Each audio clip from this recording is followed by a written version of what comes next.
Today I'm speaking at the Risk Management Institute of Australasia's annual conference on the Gold Coast, where I've been asked to share my experiences of managing risk and decision-making processes on the battlefield. I think regardless of the industry we work in, our roles or functions we do, every day we all manage risk in our professional and personal lives. But in the military we have detailed mission planning, identification of risk, mitigation and contingency plans. But I think the biggest point that differentiates defence processes to corporate risk processes is the speed and frequency that we conduct reviews and learn from our experiences and therefore make changes if need be. Now, when I think of risk management, I also think of decision making and empowerment of our people, so that they are confident in a crisis when the time is of an essence to manage risk themselves and therefore be decisive.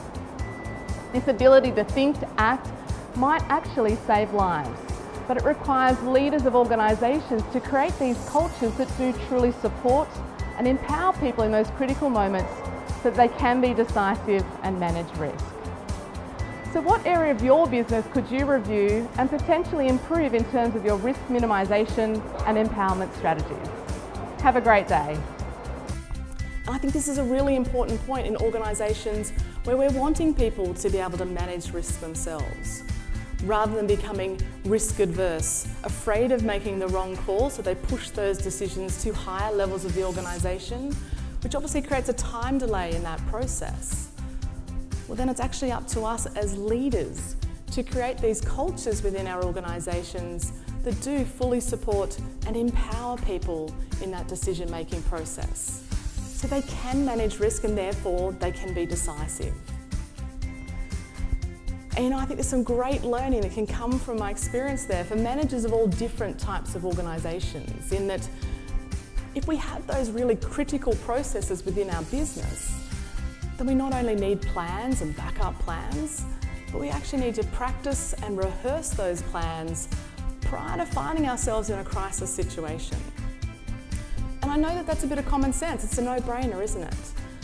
But sometimes these things, they get overlooked until we're in the heat of the moment, and then it's far too late for us to run a rehearsal. You know, during these times of crisis in our lives, it is more important than ever for us to communicate with our people, particularly if we want to get them through a crisis event, out the other side as a functioning, a cohesive team that's capable of being able to move forward and continue operating effectively into the future. Well, then it's vital that we as leaders, that we actually take that time and during the crisis communicate with our people.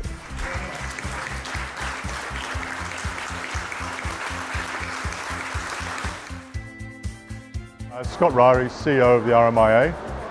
When I read Matina's bio, I was excited. When we had a long briefing call, I was even more excited. And today, she hit the lights out in terms of the message about culture, risk, information, difficult situations. Absolutely fantastic.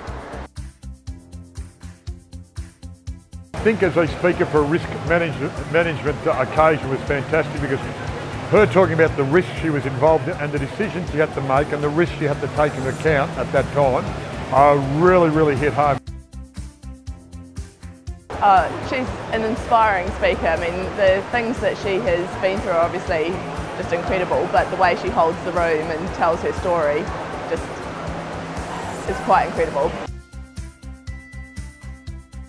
On the face of it, the story that she's telling is very different from life in a corporate environment, which is obviously where most of the audience is coming from. But the way that she recounts the story and the messages that she's got in terms of lessons for organisations are actually so transferable.